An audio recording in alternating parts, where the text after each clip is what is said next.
urugendo rw'ubuzima ni urugendo rugari rusaba gukomera ndetse no kwihangana. Ni urugendo rusaba kwigira ku bandi, bityo bikadufasha gusunika iminsi. Buri wese agira urugendo rwe, ariko uyu munsi reka tuganire ku rugendo rw'ubuzima bwa Dr Levla Pasteur Antoine Rutayisire. Uru ni urugendo njye nitwa Aimé Confiance, bahaye ikaze.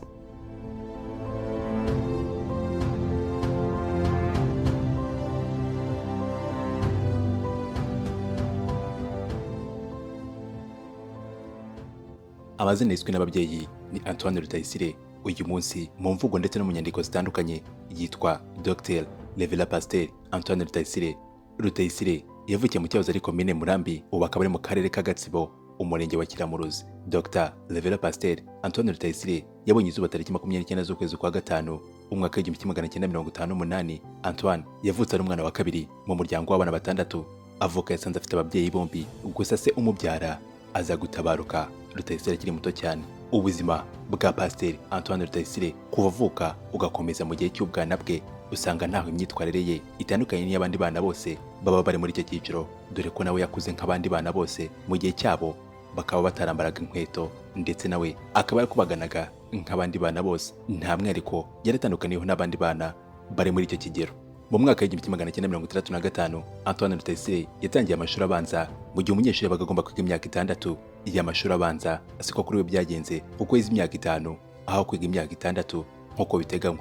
Ibi ngibi byo kwiga imyaka 5 bikaba byaratewe nuko Antoine Rutayisire yatangiye ishuri azi gusoma ariko atazi kwandika, bikamuha amahirwe yo kwimukira mu mwaka wa kabiri igihe kitageze. Mu mpera z'umwaka w'1969 Antoine Rutayisire yasoje amashuri abanza, maze ahita akomereza muri secondaire, aho yigaga mu iseminari y'Izaza, aho yagombaga kwiga latin science imyaka 6 ukongeraho n'uwa 7 wateguraga kuba padiri, ariwo septième préparatoire.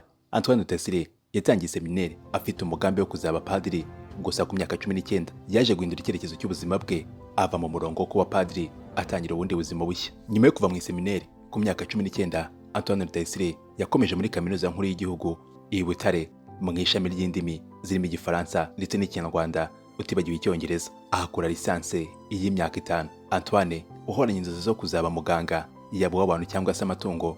Nyuma yaho yaje kuba umwarimu muri kaminuza y'igihugu mu gihe cy'umwaka umwe. Kubera gahunda y'ubuyobozi bwariho, Antoine Rutayisire yaje kuringanizwa ajyanwa kwigisha muri secondaire mu cyiciro cya troncome, avanywa muri kaminuza nkuru y'igihugu.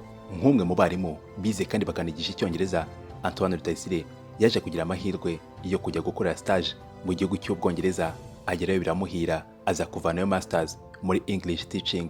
Gusa kubera gahunda y'iringaniza yariho mu burezi bw'icyo gihe, Rutayisire yaragarutse n'ubundi akomeza kwigisha secondaire mu cyiciro cya troncome. Nyuma y'imyaka 7 gusa yakiriye agakiza, akemera Yesu nk'umwami n'umukiza w'ubuzima n'ubugingo bwe, hakaba hari mwaka w'1990 Antoine Rutayisire yasezeye ku mirimo y'ubwarimu, maze afata umurongo wo gutangira gukora umurimo w'Imana, aho yagombaga kuwukorera mu muryango w'abasore bari barishyize hamwe bagashinga uwo muryango. Bagombaga kujya bavuga ubutumwa bwiza bw'Imana muri kaminuza y'u Rwanda. Igisa n'igitangaza ku rugendo rw'agakiza rwa Pasteur Antoine Rutayisire ni uko yakiriye agakiza, bukeye bwaho akabwiriza, abihana bakihana, n'abakira Yesu nk'umwami n'umukiza w'ubuzima n'ubugingo bwabo bakabikora babikunze. Nubwo yabwirije bigakunda, yewe bikanaryoha, ntabwo yigeze yumva bihagije, kuko yakomeje no kwiga amashuri asanzwe yiyongera ku yandi yari afite, arimo na masters yari yarakuye mu gihugu cy'Ubwongereza mu mwaka wa 2005. Maze mu mwaka wa 2015, nyuma y'imyaka 10 gusa, aza kuba yabona PhD.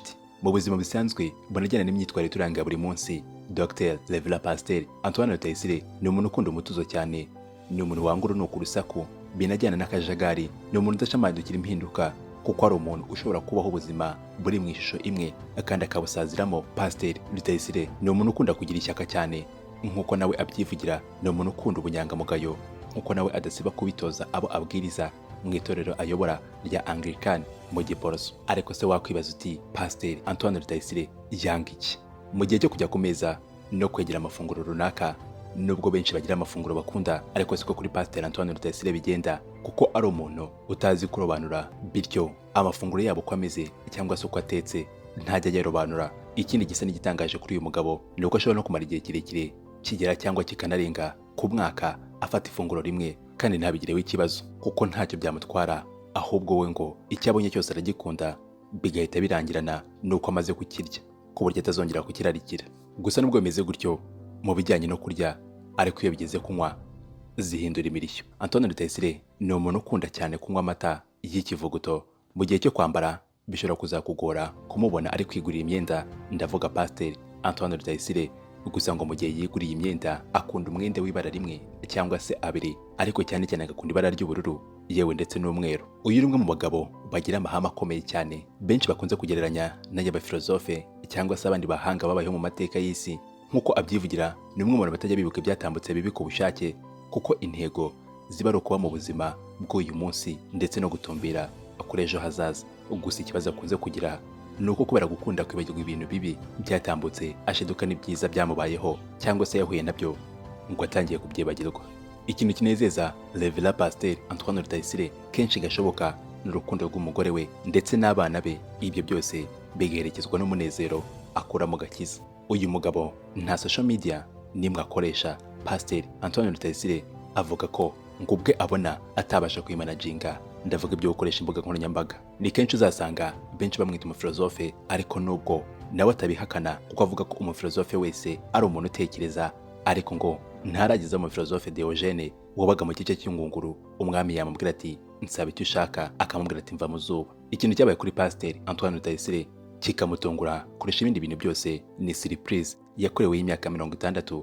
Kuri we iyo surprise ngo ntizigere muva mu mutwe, kuko yabonaga byari mu buhanga, biteguwe neza kandi bakamurindagiza kugeza igihe cyose bamutunguriye bakamukora surprise. Abamenyera iby'amasurprise ibi murabyumva neza. Uyu mugabo usobetse ubuhanga buhambaye avuga ko nta gishya munsi y'ijuru, kuko iby'isi byose bibaho byizenguruka bikagaruka aho byahoze. Uyu munsi Dr Rev Pasiteri Antoine Rutayisire ni umugabo wubatse, ufite umugore umwe n'abana 4, ni umupasiteri mu itorero rya Anglican, akaba umwanditsi w'ibitabo, dore ko ibyo amaze gushyira hanze bigera kuri 6. Igiheruka akaba ari icyitwa Reconciliation is my life. Uru ni urugendo rw'ubuzima bwa Dr Rev Pasiteri Antoine Rutayisire. Komeza kuryoherwa n'ibiganiro tukugezaho, nubikunda ubisangize n'abandi. Nitwa Confiance. Bella ciao, bella ciao.